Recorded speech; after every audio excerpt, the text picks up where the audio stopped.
Ang Office of the Vice President talagang nagtatrabaho po yan.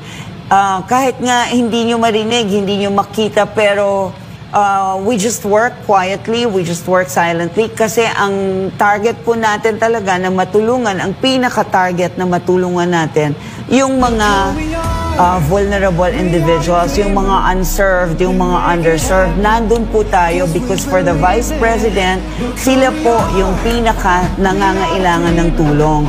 Hindi po yung mga kagaya natin, maswerte tayo, pero marami pong iba na kailangan pa nating bisitahin sa mga malalayong lugar para lang po makapagpadala tayo ng tulong sa kanila. And the focus of the Vice President is there.